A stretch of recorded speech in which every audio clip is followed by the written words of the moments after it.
You're watching Lansdowne Raw, the voice of the fans, and on tonight's show, a catch-up with Conor McAvoy as we check out how the lads have all been getting on in pre-season. We've got the latest transfer news as well, and we see that Evan Ferguson has scored again. Catch us live, it's Lansdowne Raw.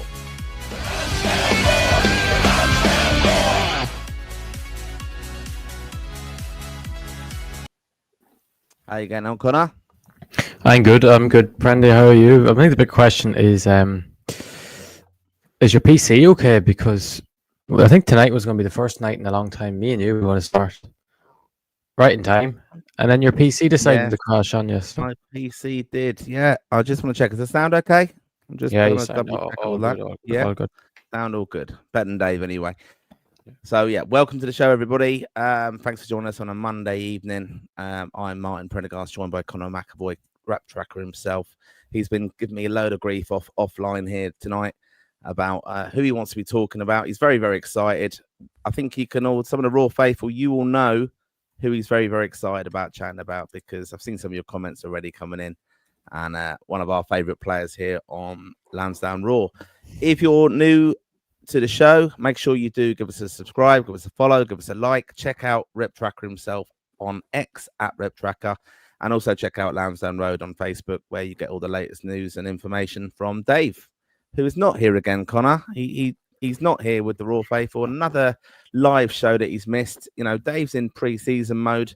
I can't wait till he comes back, because we're going to be getting a exceptionally, fit and raring to go Dave, because he doesn't seem to do these live shows anymore.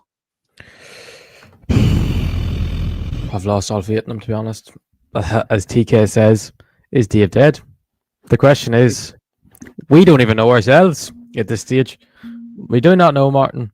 I don't know what is going on with him. He is just gone to the absolute dogs, to be honest with you. I don't know what has happened to him in terms of on the stream, off the stream, in real life. I don't know. Even our Raw Retro, we run the Raw Retro there by accident. But yeah.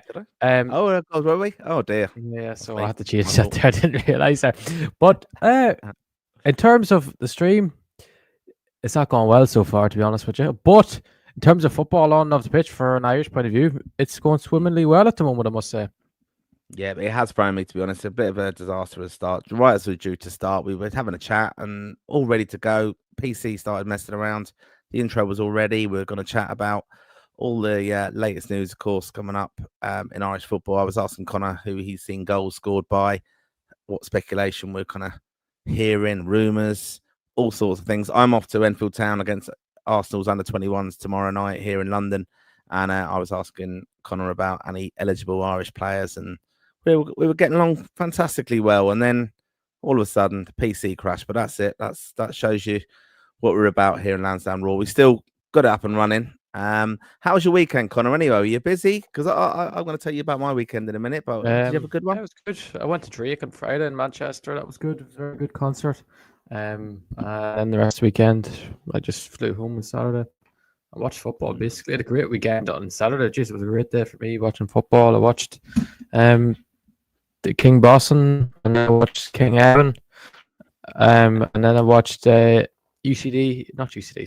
Bray against Longford. So it was a good mix of everything throughout the day. So yeah, I've just pretty much watched football since what have you been up to, Mr. Prendergast? Yeah, I had a busy weekend. I was out Friday. I had friends over from back to us in London from America. A good friend of mine, James O'Leary, was over. His brother actually played underage for Ireland, Stephen O'Leary. I give him a shout out. And we were off on Saturday. We all had tickets, a lot of us, for Oasis at Wembley, and it was just absolutely incredible, brilliant. But interesting as well. James, my friend, he was messaging me the concert, going, "You'll never guess who's in front of me," and it's your mate, your best friend in Irish football, your hero, at the Oasis gig. This could have been the reunion of of people who, we went there to Wembley to seeing a wonderful reunion between two brothers who were at war. And we could have had, if you'd have gone to Oasis instead of going to see, I don't even know who Drake is, to be honest, but if you'd have gone to Oasis, you could have met Martin O'Neill. He was at it. Your best friend in Irish football. He went to Oasis, but so that was it. I thought I'd get that in there, Conor, give you a little surprise, but sent me a photo of him with him as well. He seems to be enjoying it, but It was yeah, brilliant. Like Oasis, unbelievable. And then I went out yesterday afternoon, went to the Cladder Ring, big supporters of the show, as you know, big supporters of the podcast. Where they've hosted our fantastic live shows as well. You can go back and check out David Ford as well. That's coming up soon. I think the one we recorded there. But I went to watch the All Ireland at the Cladder Ring. Yep. That was very entertaining. I think it wasn't the greatest match of the world, but it was good to see. Croke Park looking so well on All Ireland Day. Had a lot of friends from Kerry over there, but fantastic environment to watch the match.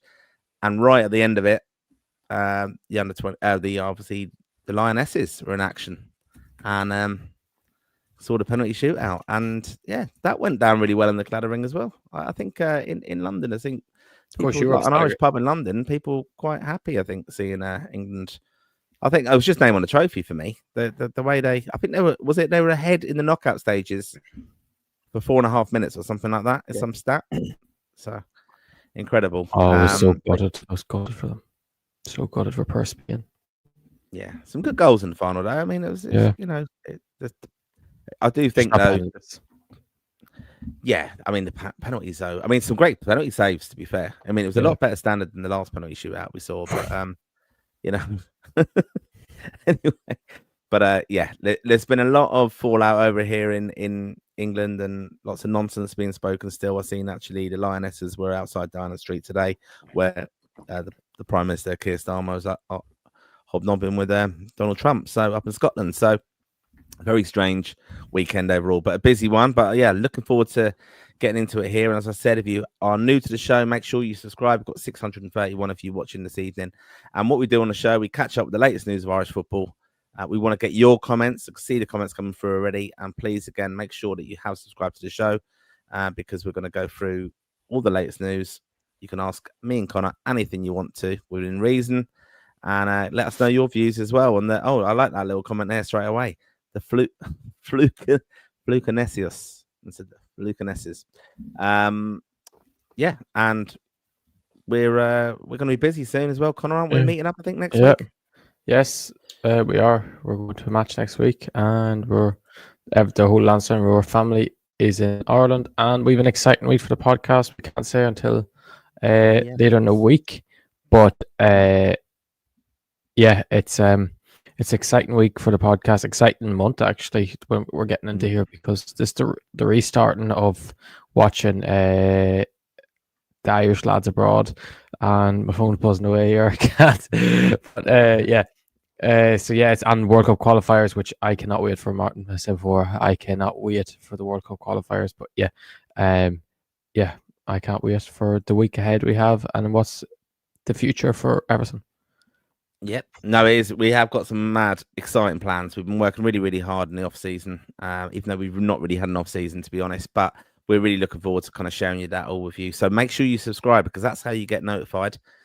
Also, check us out on Spotify, all those platforms, wherever you listen to your podcast. Make sure you give us a like and a follow.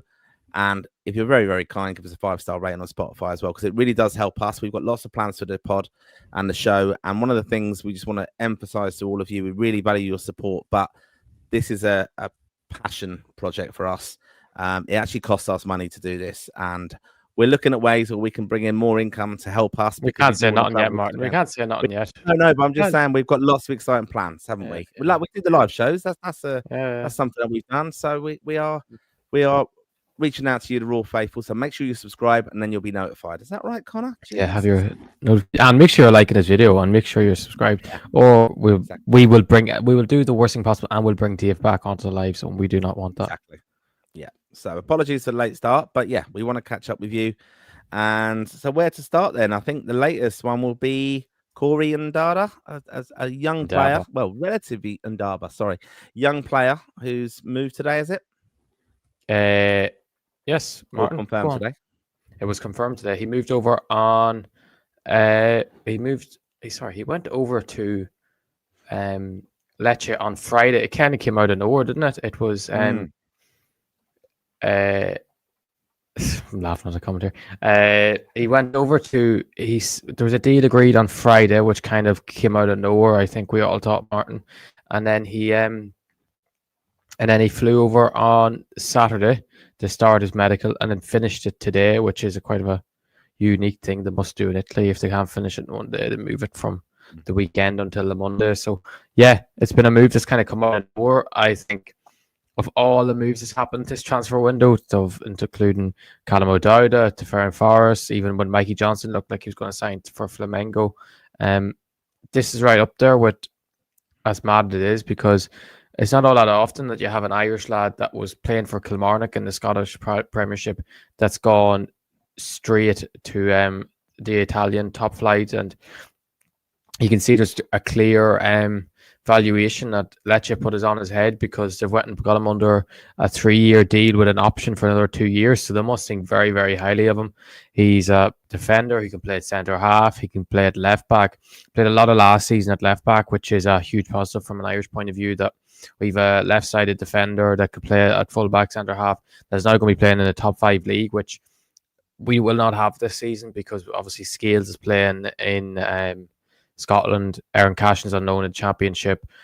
And Selma Garcia McNulty, I don't know if he's going to leave PEC Swola or not. So it looks like Corrie Ndaba is going to be our only really left-sided defender playing in the top 5 league. So his chances of becoming an Ireland international have probably gone from, you would say, probably a 5% chance up to, it's like a 50-50 at the moment, because I know you're still going to have to play regularly and do well in Serie A to get in the squad, but he's put himself in some position now to get in the Ireland squad, because he has all the attributes, physical and technical attributes, to be a very good player. And he's still only 25, which is a huge on his side. Time is on his side. So yeah, it's gone from a player that probably no one would have predicted at the start of 2025 or even going back to 22, 23, that would become an Ireland international, and it could be like one a day will do so.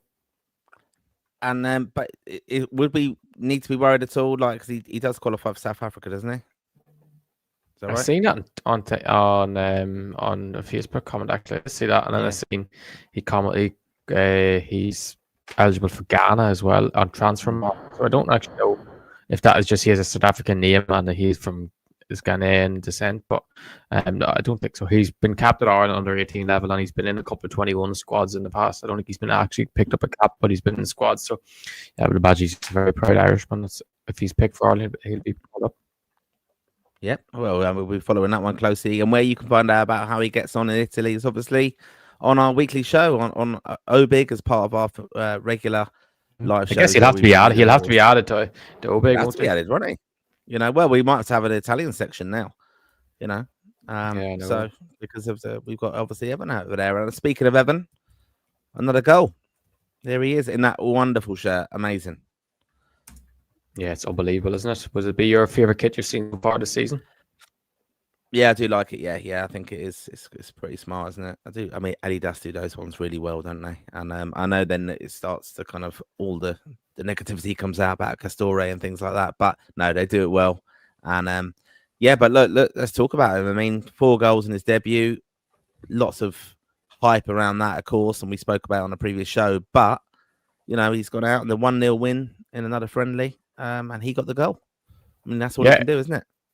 Yeah, he it was I don't know if you were on Saturday you went to Wembley, wasn't it? Yeah, so you didn't see it. Oh, it was, but the game in general, Jesus, it was a tough watch. It was a very bad watch. It was an awful game. Roma didn't do anything really. They were kind of didn't really have the ball at the start, and then Evan pounced on the goalkeeper and got his goal, which is something it's good to see from a striker, because really it's not really a thing we kind of associate from Evan Ferguson. Is it because we don't really look at him and think, oh, this lad's going to press from the front, or he's going to put too much pressure on the keeper, but he did so there, and that's what Gasparina kind of wants a striker to do. So which is if he can develop really his off-ball aspects, there's nothing really going to stop him this season. And yeah, it was a very poor game, but he had the standout moment. He got his goal.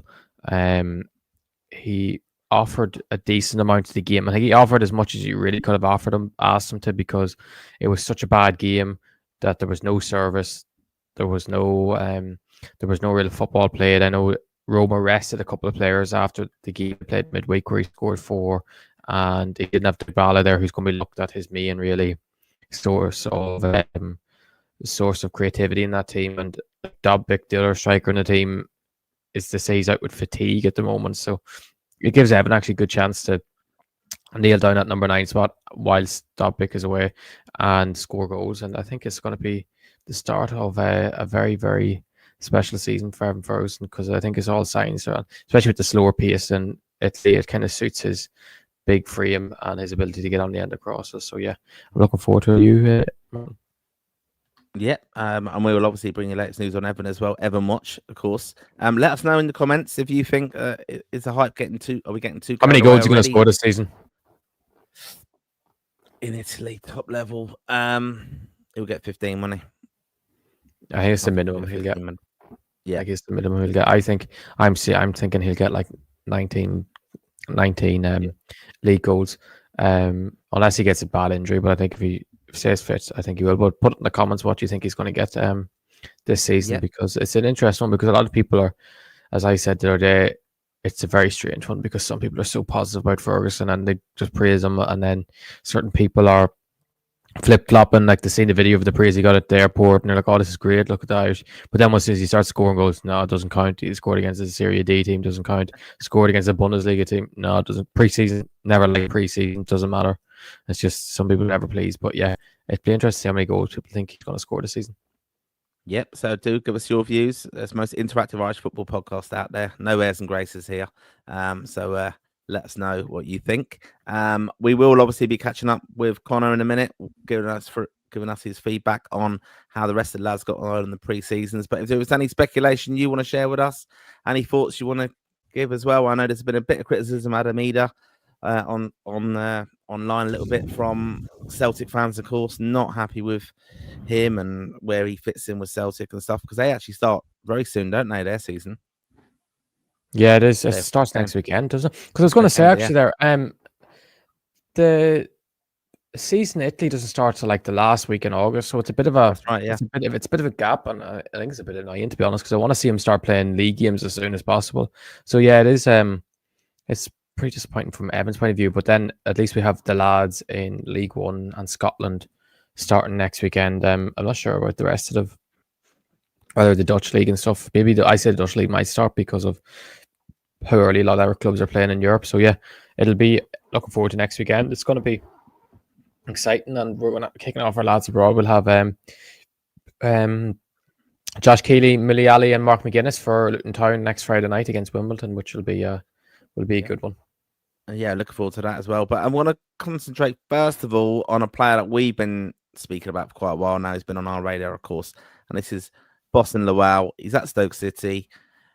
I mean, look at the build of him there. It's unbelievable. And this is a player we've been made well aware of over the years, and we're both firmly in the Bosun camp. And he's been playing, obviously, pre-season games recently. But this is Mark Robbins, Fergie's saviour from back in the day, 1990. And I want to give some comments from post-match from Mark Robbins on Bosun Lawal, and he says, everyone makes some mistakes. Bosun was no different, but what he does do is really impressive with his stature, his size, and his strength.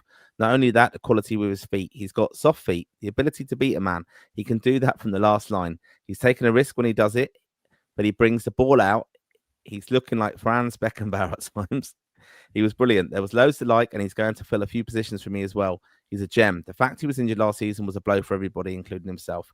I know he was devastated, but to have him fit and available now, and we'll try to make sure we keep him fit. He's going to improve all the time.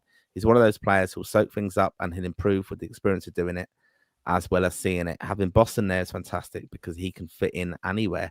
And as you said recently, Conor, you know, he's played centre half, hasn't he? He's playing centre midfield.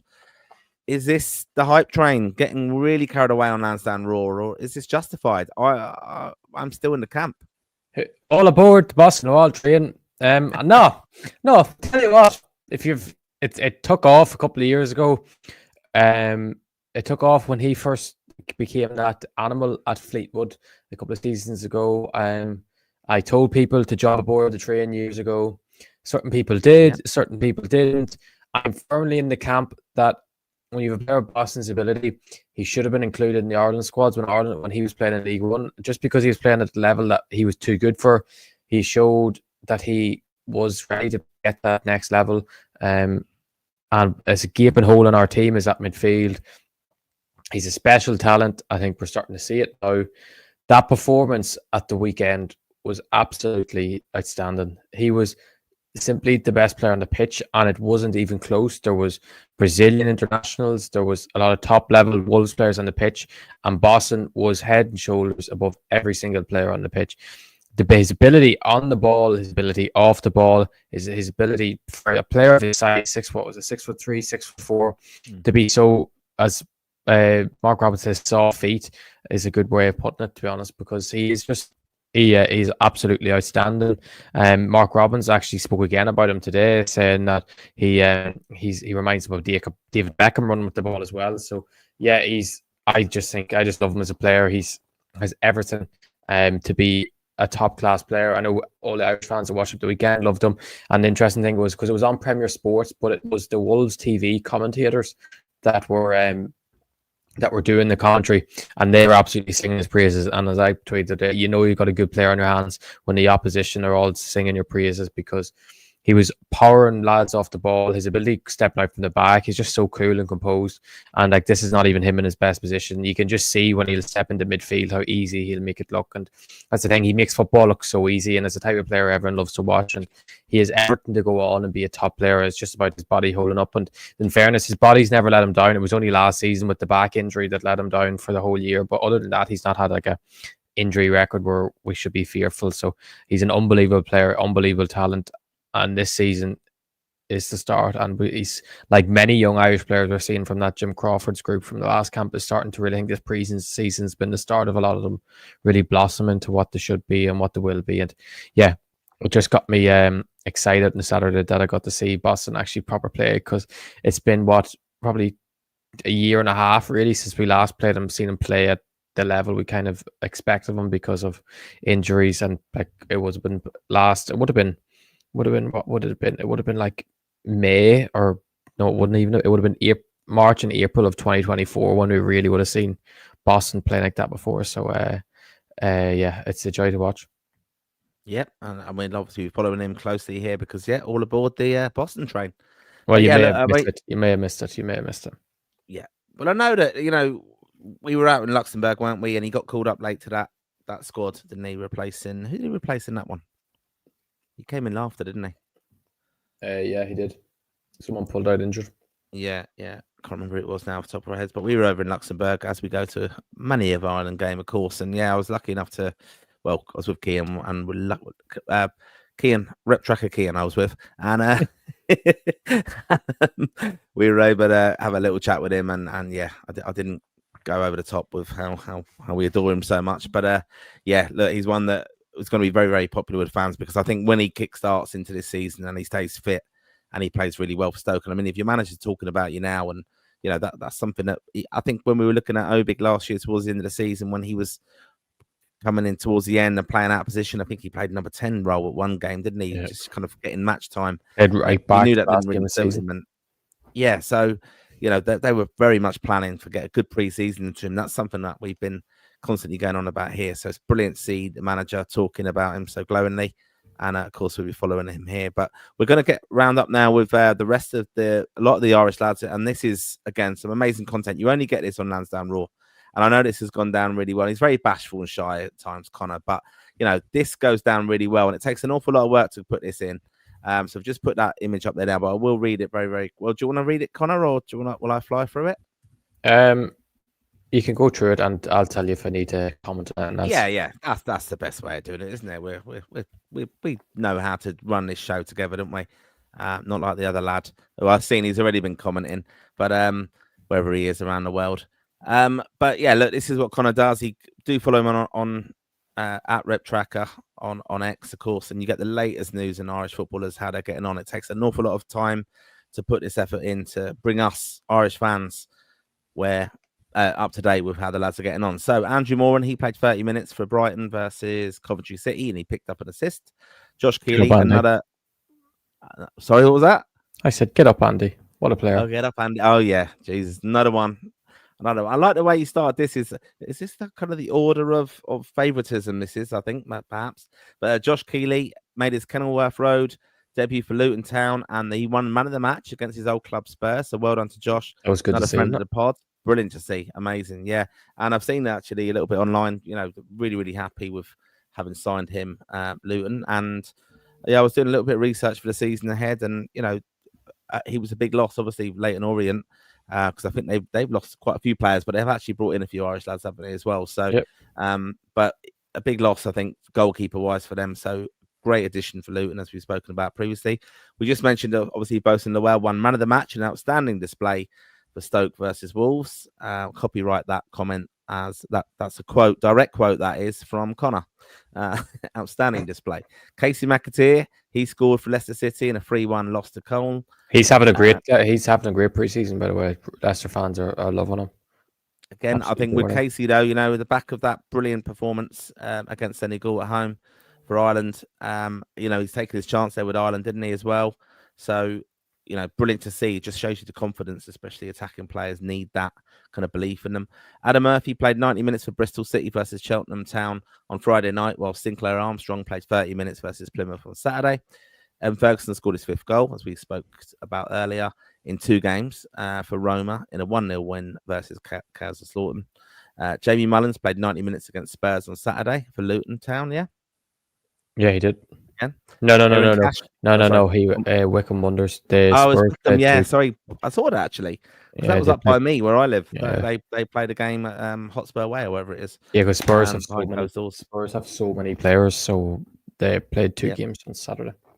Yeah, I think they're actually playing at Enfield Town in a few days' time, actually, again, because they always play them pre-season. So Arsenal tomorrow, and then the under-21s coming up. But it always gets a good crowd. It's important, obviously, for non-league Enfield Town. Well, National League Enfield Town. Aaron Cashin, another player who's just made his move, obviously, to Birmingham City. He made his debut, and he started in a 2-0 win versus Port Vale. Sam Curtis played 90 minutes for Sheffield United in a 4-1 win over Chesterfield. Tom Cannon scored, with Louis Barry getting an assist. Dylan Duffy started for Chesterfield. I mean, look at this information. You're not going to get it anywhere else. Good to see Sam Curtis playing 90 minutes the weekend, because it's been a tough couple of years for him since moving over from Ireland. And I think a big reason he would have went to Sheffield United was when Keith Andrews was there. So, yeah. So it's good to see him building on that. And Tom Cannon's actually having a really good preseason so far, scoring goals, which is good to see. Hopefully he can build on that to start the season. Yep, that's what we want to see. Kean Hayes scored for Peterborough in a 3-2 loss to Grimsby Town, with Jose Cabella getting his first goal for the hosts. Senan Mullen made his first team debut for Torino. 17-year-old Kean McMahon Brown made his first team debut for Burnley versus Shrewsbury. Marco Mahoney played 82 minutes for Reading versus Portsmouth, with John Ryan also featuring. Cathal McCarthy played 30 minutes for Hull City in a Stockport County, with Harry Vaughan playing 50 minutes. Anything of note there? No, I think the big ones of the week over them last few is the 2 lads making their debuts. Senan Mullen making his eagerly awaited debut for Torino after he got their Primavera Player of the Year last year, made the bench in the Serie A, and with their first team for pre-season, and is doing very well. And he's probably been the only Irish player that's really went over to an academy system in Italy and really succeeded of any note. Really, which is great to see. He's really shone over there, and it's good to see someone's gone over there and actually made the most of the Italian environment, because it's a very tough environment. And yeah, Cian McMahon Brown, as he scored 40 goals last season for Burnley. So yeah, it's no surprise that he's finally made his debut. He's only 17. It's not like he's older, but it's great to see he's finally got that first team debut, because he would be, I'd say he's probably considered the prize prospect in Burnley's academy, and probably one they'll try and keep hold of in the long term. So yeah, it's great to see him get that debut.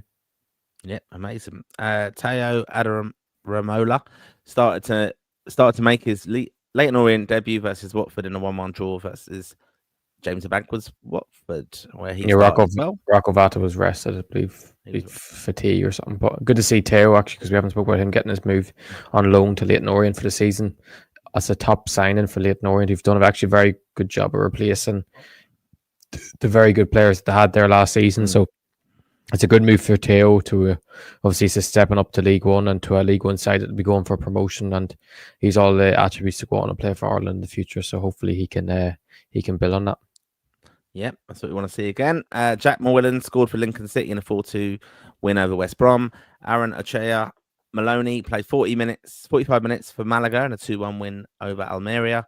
Andrew Omobamidele played 63 minutes for Strasbourg and a 3-1 loss versus Galatasaray. Killian Phillips, this was one I've seen myself, and brilliant to see. I think, this is great move. And Killian Phillips, again, another confidence booster for him on the back of his debut for Ireland. Scored twice for St Mirren. Getting ready, obviously, for the start of the Scottish League season. 2-1 win versus Ayr with Roland Adu assisting both goals. Johnny Kenny played 45 minutes for Celtic and a 1-1 draw versus Al Ahly. And Alex Murphy played the first half of Newcastle versus Arsenal. And barring an unfortunate own goal, he played very, very well.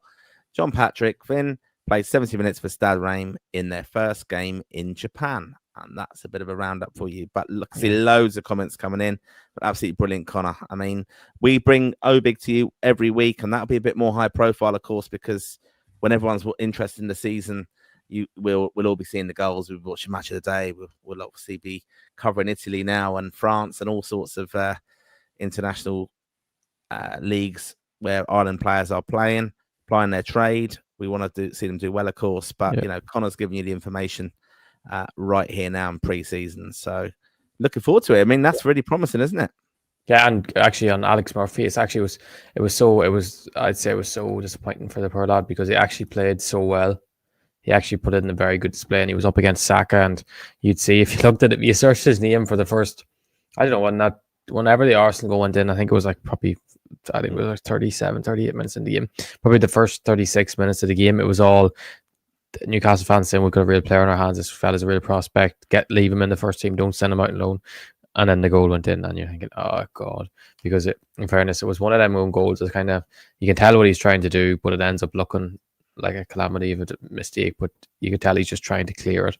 But he actually did play very well, and even after the own goal went in, he still offered a lot. Like, he didn't hide in the shell and do nothing. So it was just disappointing to see it happen. But I'm sure Eddie Howe won't look at that as a defining moment of thingy. I think he'll probably look at maybe in a positive way, that how can Alex Murphy respond to a moment like that? And if he can respond positively to it, he'll know he has a player on his hands. Yep. And that's exactly what I want to see. I mean, one thing I would actually say about Evan, that just came to my mind there, was a brilliant interview with, was it Lewis Dunk talking about him? Yeah. That was really good, wasn't it? I mean, that's a real, I've kind of felt a little bit of sadness with Evan moving to Italy, in a sense that, I was expecting with Pedro going to Chelsea that he might get his chance back at Brighton. But, to hear how glowingly his teammates are speaking of him and what a player he is, it's just reassuring, I think, to hear for us, I think, as Irish fans, that, there's no problem with the attitude or anything, really. It's just in his game time, he's going to show what a brilliant player he is. And we want him to see well, of course, over in Italy. So, right, time to get to your comments, I think. Unless there's anything more to add, is there, Connor? Yep. Are you going to be called out or something here? No. You sure? You sure you're ready? I don't know. You're scaring me now.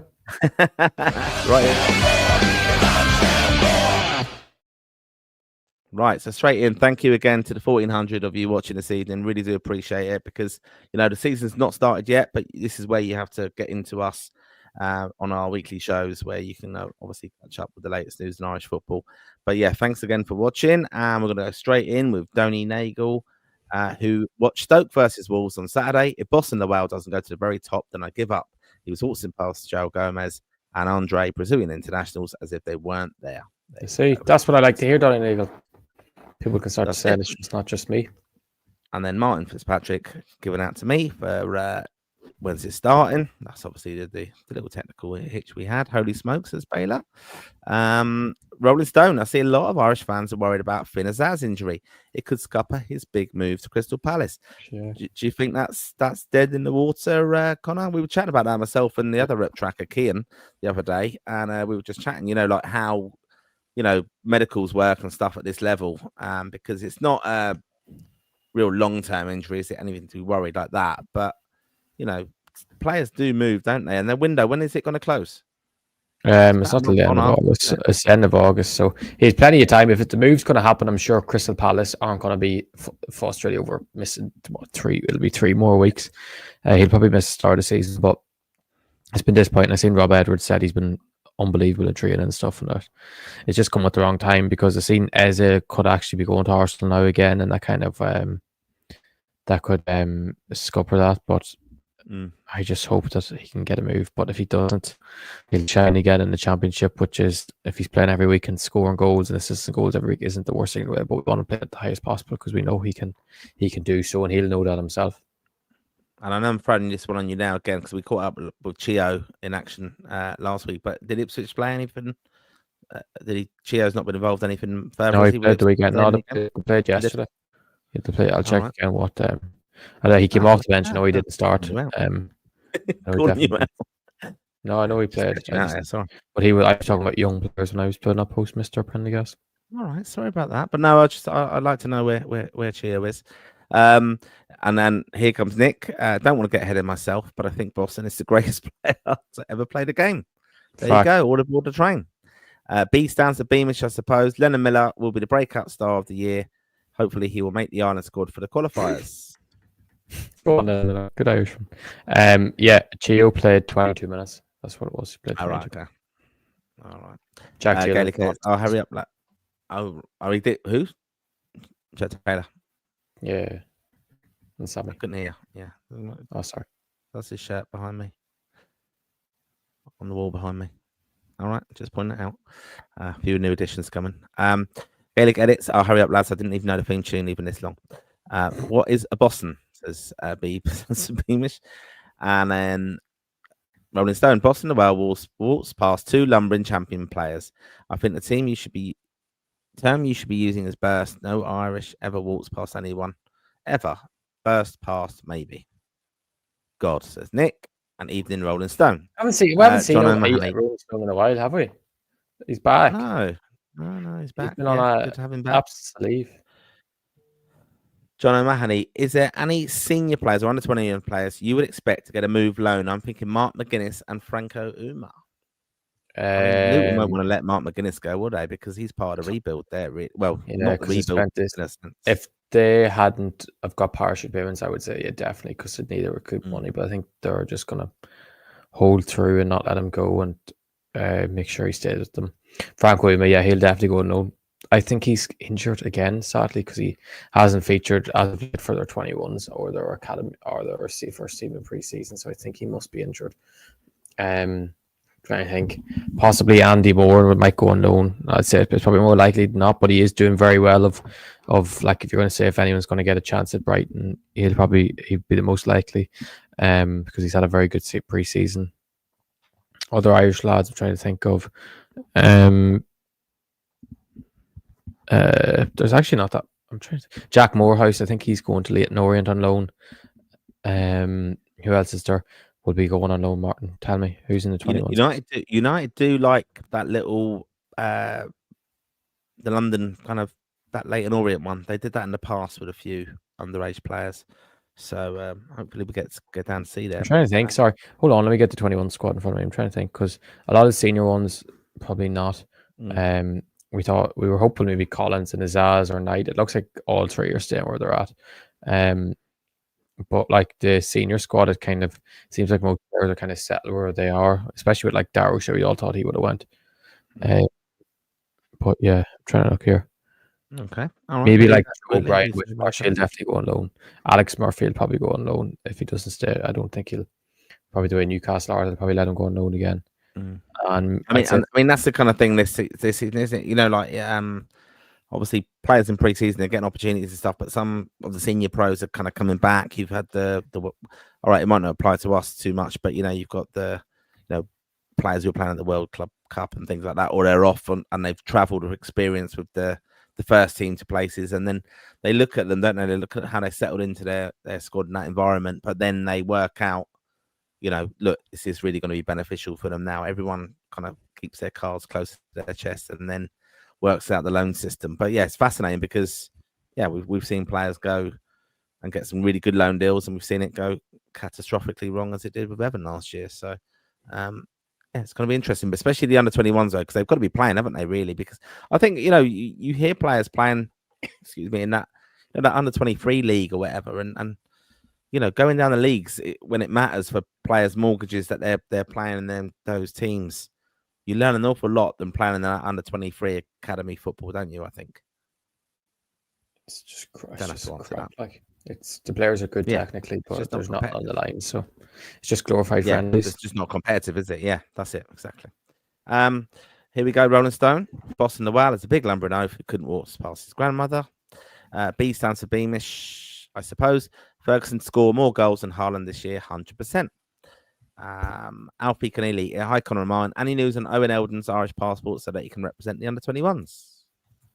No, there's been no update I've heard of late, but I think that they're confident that they'll get it done. It's just about FIFA being awkward. They could, I don't know, FIFA were dragging it out, so I don't know whether. I told it could end up being a long term trying to hassle with them over, but maybe they might suddenly. What FIFA like, they can suddenly just decide in the morning, oh yeah, we'll process it. So I'd say we just have to watch the space on it. Yeah. But Donald says we need Bosun to be playing midfield. Donny Nagel says Evan looks like he's recovered from that patella injury.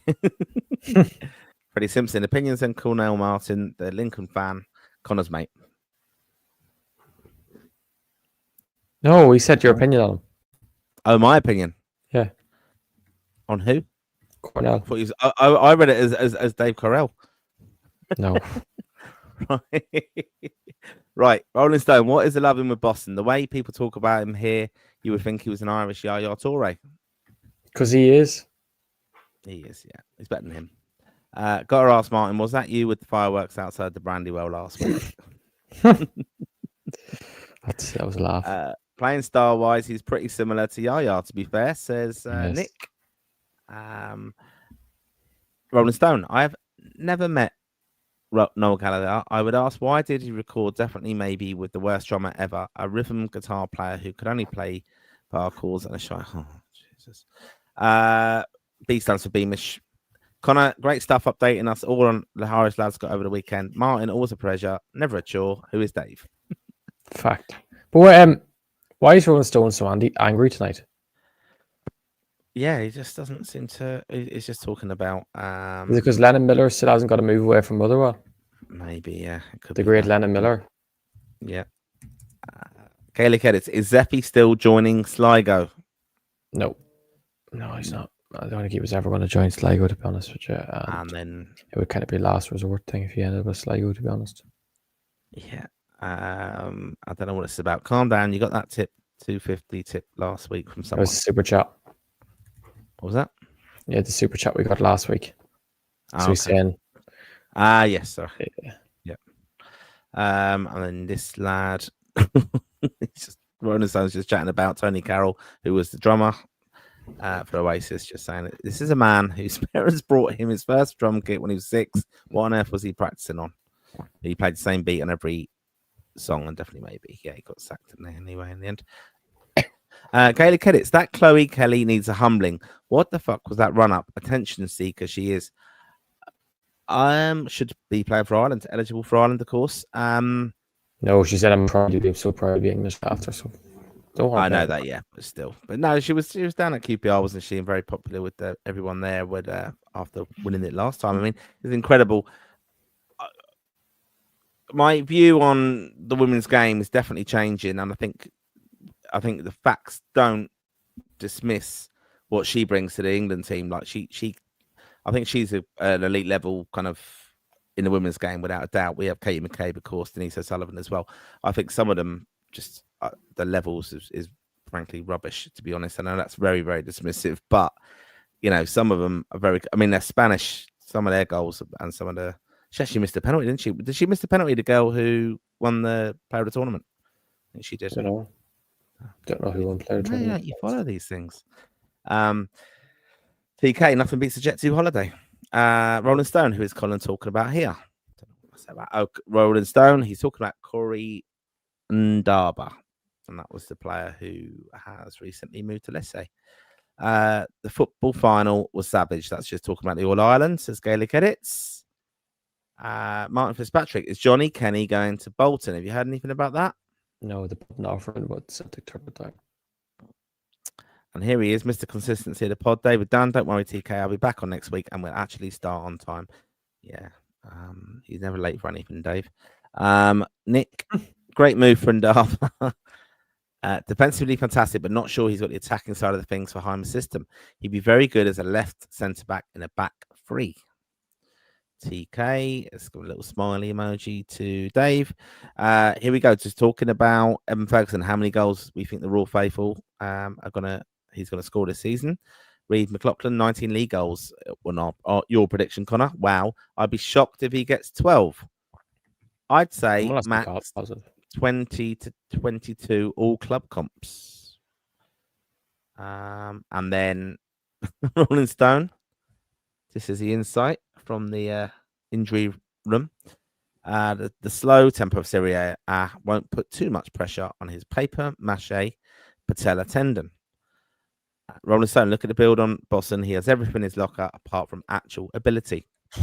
So he's never watched him play. I guarantee you, Rolling Stone has never watched Bosun And play. Gaelic edits, he makes that point. Does Rolling Stone have an off button? You've never even watched the player. And Rolling Stone, are you sure you weren't watching Max Dowman, Connor? You see how good he is? Jesus Christ. The 15-year-old Arsenal. Oh, that lad, yeah. Yeah, Jesus. What the hell? Yeah. It's amazing, isn't it? Like some of the talent that some of these players coming through now. He obviously is an early developer, like, because it's like you can't really the level he's at now. You can't improve by that much. Like the lads his age will, in terms of how much they'll improve, is astronomical. Years ago, do you remember Terry Dixon years ago? Nope. At Tottenham, real high up and coming young Ireland player. Got really bad injuries then, but 16-year-old, I think he was really highly rated, and just injuries can just ruin you. Baylor, Sean Moore's and Jack Henry France's agent need to have a hard look at themselves. It's crazy how they're allowing them to waste their potential by going to shells. It's not a bad move at all. They're still very young. Sean Moore's only 19? Not 19, sorry, 20, and Jack Henry Francis is 22. Going to shells for a couple of years. Hopefully they'll play in the Conference League group stages this season, which is probably more likely than not. So no, I don't think it's a bad move at all. Two excellent young players, and it's a very good move from Shells getting them both. I think Jack Henry Francis is the sign of the window, to be honest, and it's going to be Shells are kind of probably they want to confirm top 4 for next season to get in Europe and then qualify for the group stages. And you'll be able to catch up with the latest news in the League of Ireland as well from the show that Conor does fantastically well with Dave when he can be asked to bother doing it. Actually turn up for stuff. Here we go. Rolling Stone, Andrew Moore is our only midfielder with any real creativity. There you go. And then TK says John Patrick is the greatest of all time. Rolling Stone, forget Bosun and John Joe Patrick. We need to go after Bellingham Jr. And then B stands for Beamish says, I didn't even know Jude had a son. Surely not. And Baylor, how has Senan Mullen not made an under 21 appearance yet? He hasn't. It's because, in fairness, it's kind of the thing. You have to be playing first team football, and he hasn't been playing first team football. But it's obvious that if he starts playing first team football, he will be selected. It's just about getting into a first team environment. Yep. And then Rolling Stone, Conor saying an Irish player got the man of the match probably means he had an average game.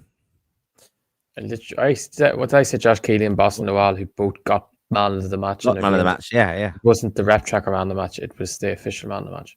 No, exactly. Gaelic edits, you're underestimating the standard of the Italian league. You don't see multiple players scoring 20 plus goals in a season there like they do in England or Germany. Look, we know it's defensively tight. Well, it was many years ago, I suppose. But, yeah, I think it's a fantastic start, isn't it? And confidence is the thing. Gaelic edits follows that up with Lukaku scored 19 goals in Serie A in 2 of his 5 seasons in the league. Martin is right with his prediction of 12 goals. I'm overly confident. Yeah, do you think he? I don't really know Roma's other players. To be fair, he's going to be in the starting lineup with him. But like penalty wise, would he be a chance of? He's confident enough, isn't he? Took one for Ireland, and score it. But that does make a difference to stats, of course. Penalties make him. Look at Gokares. Look how many goals he scored from penalties since signing for Sporting Lisbon. And no one really holds that against a player. Like, it seems a positive thing. So hopefully he takes penalties, but I don't know what way Roma will work it. And Gaelic Edits just follows up. Given his injury record and not being guaranteed starter, I would be happy with 10 goals. I mean, yeah, that's an important point that, we do need him to manage his body. We know he's a growing lad. Did have injury problems last year, but, hopefully we'll do that. TK says McMahon is 16. Yeah, week ahead, he's 17 next week. Okay. Nick I'm a week ahead by accident. Nick just says, is Louis Barry definitely declaring? Yep. And then you have a real harsh question here now. Rolling Stone, question for Conor. Have you ever seen Norwich player ever have a bad game for their club? Because every time you talk about them, about seeing them play, they are the best player on the park. Yeah, it's pretty Celtic Symphony isn't here tonight because I would just say Asameda they're rattling. But no, I am honest when a player plays bad, but usually when the rep checker eyes are watching a player, he plays well. And usually Rolling Stone, I don't really. Why would I call out a player when they're playing badly? I wouldn't do it. I'm trying to think. When's the last time I watched an Irish player play badly? About 6 years ago, but I don't like to call it out publicly if a player plays badly. I just keep it quiet because there's no need to pile on the pressure because fans will be doing that to players anyway. Yeah, exactly. Yeah, that's it, isn't it? Baylor, Dara Costello should be breaching on Corrie Big. I see him playing. Should be featuring, I'm going to guess, on Obig. I see him playing well in League One and getting a championship or a Europe move. There you go. Yep, a good player. Very good player. DK tells Rolling Stone, shut up. B stands for Beamish, I suppose. Good to Theo Dowder settling in with his new club, and he can cement the left back problem for the foreseeable future. I'm going to add that in there. Tremendous to see. There you go. Comment of the night. He got taken off early last week after like 70 minutes. He got a 6.1 assist score in his league debut. He needs to copy doing that week in, week out. Another one though. He's got to manage his body, isn't he? Terrible injury record, to be fair. Would you have to worry though, Martin? If Corrie Ndaba starts playing left back for Lecce and is doing very well, Colin O'Dowd could be bye from the Ireland squad because Robbie Brady is kind of our number one at the moment. And then if Ndaba's brought in, if he's doing well, which is still a big if, like, because we don't know how he's going to adapt to a big step up, and then Manning's there either, but like, I don't see the benefit of calling up a 3 left back, especially when I think we're going to have a lot more wingers coming back into the squad. Like we could have Ogbene back, Festi back, really, Rocco Vata back.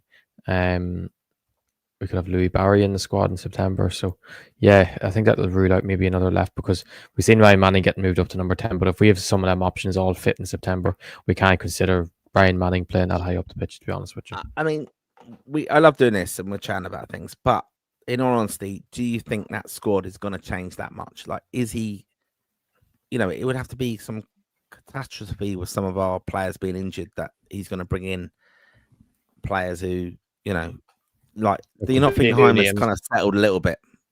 No, there won't be much changes. But I think he has to bring the bike likes of Azaz back in, Josh Cullen back in, like them likes the lads will come straight back in. But in terms of like fresh new faces, very unlikely unless someone's really tearing it up like completely.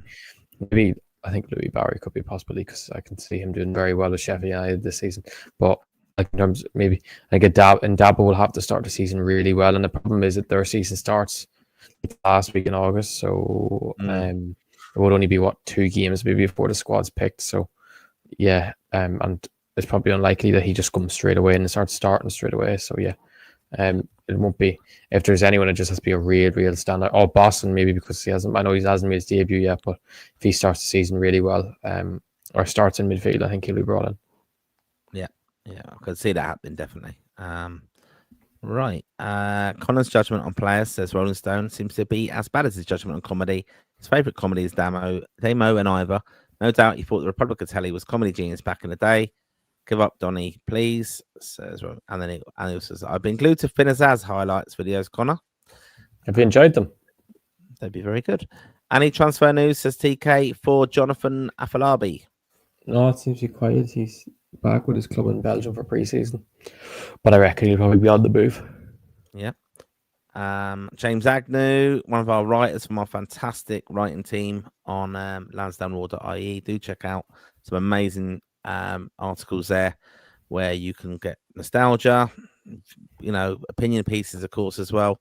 And James also was really important for the show last year, and what we're kind of bringing to the Raw faithful with our fantastic fanzine, and we're going to be doing that again for these upcoming games, of course.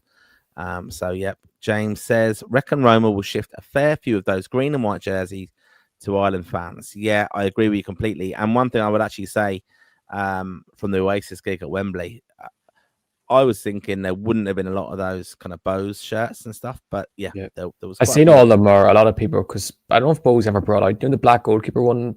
I think Talbot was wearing the Cub. A lot of people were putting on social media release this jersey now. I don't know if they actually released it or not, because it wasn't up when the Cup was played, the goalkeeper black one. So I'm guessing if they brought that up, it'll sell even more, but should they make ridiculous money? And on the Ferguson Roma one, Martin, as Wise Man once said, watch this space. Keep a keen eye on the channel for that one. Yeah, without doubt. Baylor says, is Jack Morehouse not linked to Leyton Orient? Yep, we've had a little chat about that already. No, Faye, any sign of Louis Barry committing to Ireland? I think this year we will see the class of Rocco Vata. Well done to below cabin lad Senan Mullen. Yeah, Senan Mullen. Louis Barry, just remember you heard it here first. Yeah. Any sign? Yep. And yeah, I think Rocco Vata is going to be he's going to establish himself as the best player in Watford's team and one of the top young players in the league. Yeah, and looking forward to seeing obviously James Bankwell there as well. Another player who broke through last year, really. Declan, great show again, Martin and Conor. Has they put in a transfer request? Well, we wish. Is it the club or is it, there you go. B Sansa Beamish. Is Rolling Stone John Delaney's burner account? I don't think so. Gerard McGann. Leyton Orient will have Teo, Aaron Connolly, of course, and Morehouse team to watch this season. So, yeah, I even more to go to the next comment.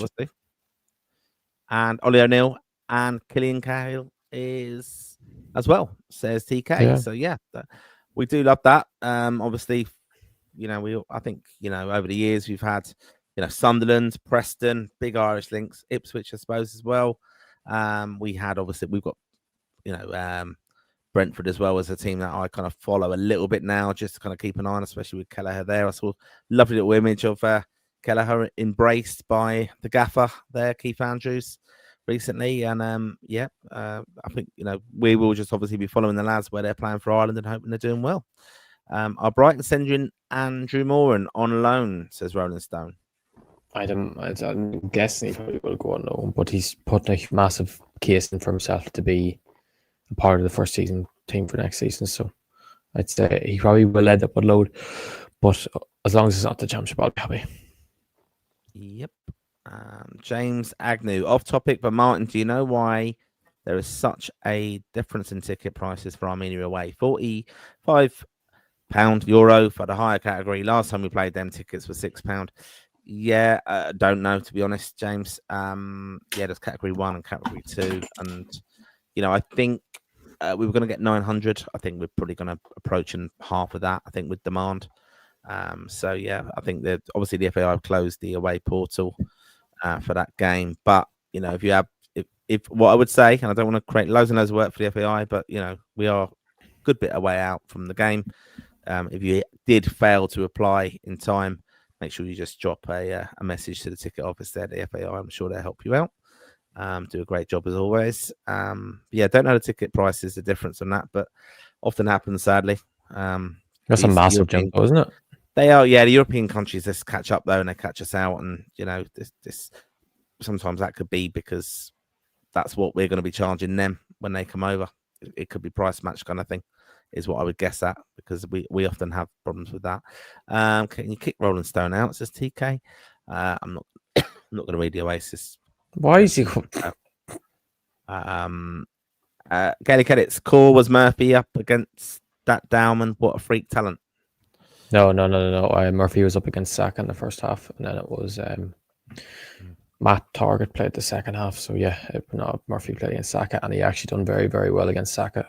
It was just that one moment of that, which wasn't really from Saka, like you'd say. And Declan here as well. What's next for Obafemi now the move to Turkey is off? Any news? Good question.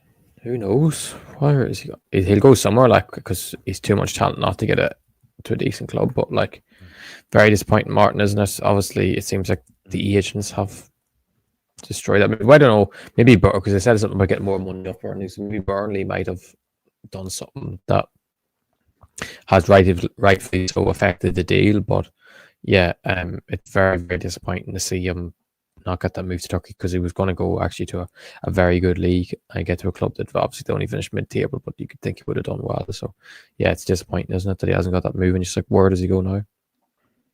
Yeah, I mean, look, I did actually read a few things online, and to be fair to him, like, I wouldn't, people say he's got a bad attitude, things like that. We've had little rumors and stuff.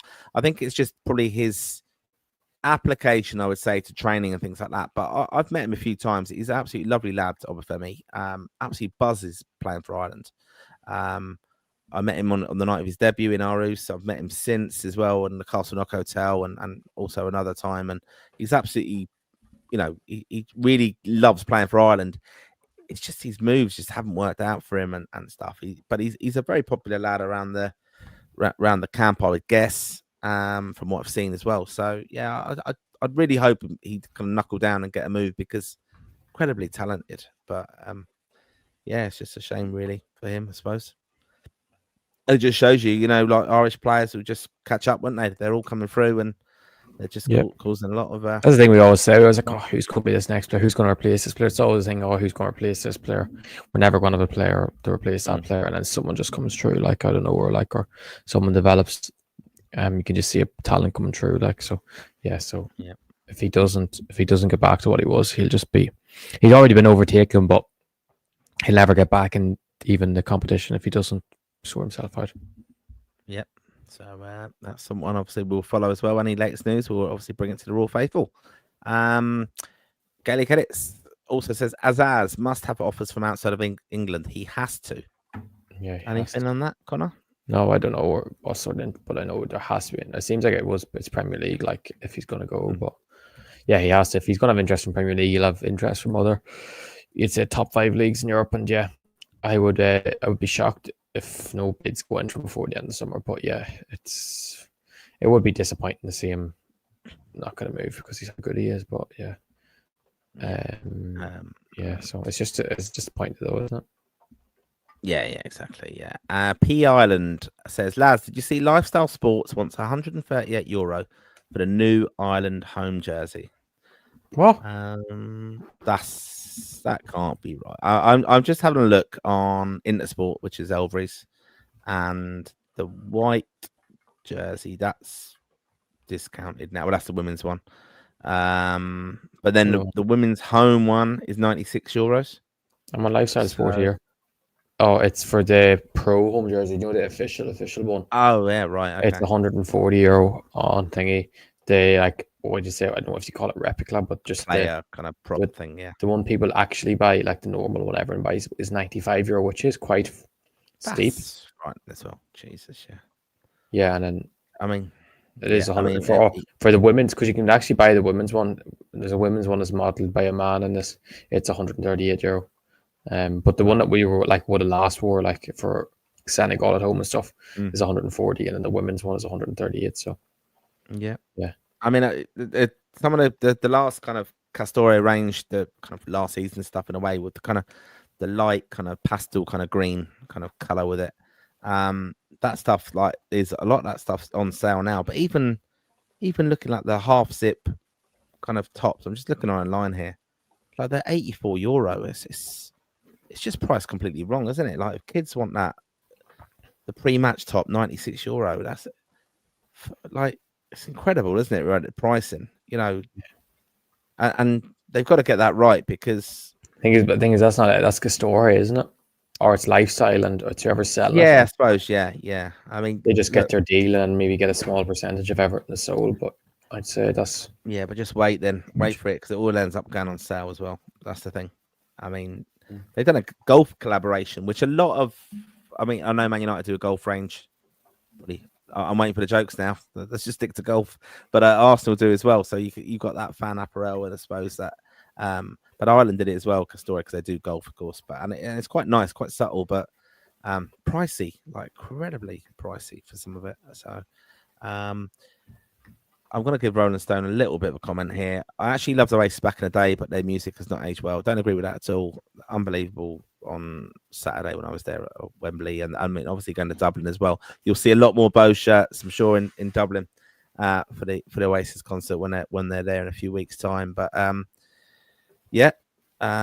like that collaboration though that they did, Bows, and again that was I know that Bows get a little bit of criticism, don't they, from all the other clubs of jumping on the bandwagons but they must generate so much money for themselves. Oh, they do ridiculous collaborations, and that's what other clubs have to kind of wake up to that as well. Because yes, you could kind of say I was selling out a little bit or jumping on the bandwagon, of course, but look, money makes the world go round, and that's it. It does, and especially in football, when those clubs make an awful lot of difference as well. So, yep. Anything to add, Conor, before we go? Wrap things up. I'm not done yet, that's the last Looking forward to the week ahead. Oh, Jesus Christ. Fair City's hands down OT's best ever sitcom. I've never made a single good one. But, it's we're approaching a good week for Lansdowne Roar. We're approaching a good week for football in general. We're going to have obviously Shells have had a way leg in Carabag, which is kind of a dead rubber, but then we have even Shamrock Rovers at home down against St Joseph was a dead rubber because of how much they battered them by in Gibraltar last week. And then we have probably the big one for us this week is on Thursday, the Pats game away in Estonia, which obviously they won the first tie 1-0. The other team were absolutely useless. Even before they were down to 9 men, Pats should have been well ahead in the game. And it's a pity. Like in the first leg, the first tie, they should have had the game killed in the first leg, and they didn't do it. So hopefully it doesn't go back to backfire, because they did play very good football away in Lithuania last week. So hopefully you can do the same in Estonia this week. And then we'll have the 3 Irish sides that end up playing Europe. Obviously, Drogheda missed out. We'll end up getting through to the third round of qualifying in all aspects. So it's going to be hopefully a good week for Irish football in that aspect. And for us as a podcast, it's going to be a good week. And it's going to be something that fans can get involved in. And then fans can, we're going to have something that a nice jersey for fans as well to get involved with. And Martin, have you anything else to add? Because it's a full week, and then we have the Saturday Fridays, obviously, League of Ireland Friday, and then Saturday Sunday will be the start of the Scottish League and League One League. And I'm worried though if Alameda scores, I'm going to get the worst abuse of all time. Well, we hope he does score, obviously. We do. Oh, we obviously want him to score, Yeah, exactly. No, but just want to say thanks again to everybody for watching tonight and for your fantastic comments as well. We love the interaction, love the buzz of it all. Subscribe. And make sure you have subscribed. Do follow the page. You'll get notified then of all the latest news in Irish football from us and what our plans are for the pod. And as Conor said there's a lot coming out this week, so do stay tuned. Can't wait to kind of let you know what our plans are, and we hopefully are going to continue to have your fantastic support.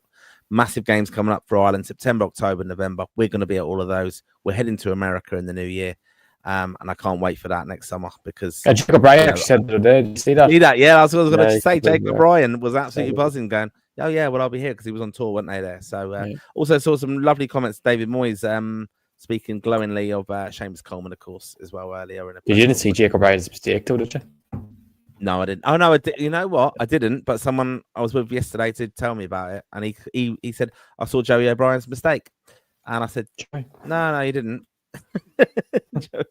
Wasn't Joey O'Brien, but So fantastic support this evening. Thanks very much to almost 2,000 of you watching this evening. Make sure you have subscribed to the show. You can get the audio version of this on Spotify as well. Do check us out wherever you get your podcast. Give us a listen again. Give us a 5-star rating. We do appreciate it. It makes an awful lot of difference to us with the algorithms and stuff. So all our plans coming to fruition. Exciting week ahead for Lansdowne Raw. Stay tuned, and thank you again for your support. Come on, you boys in green.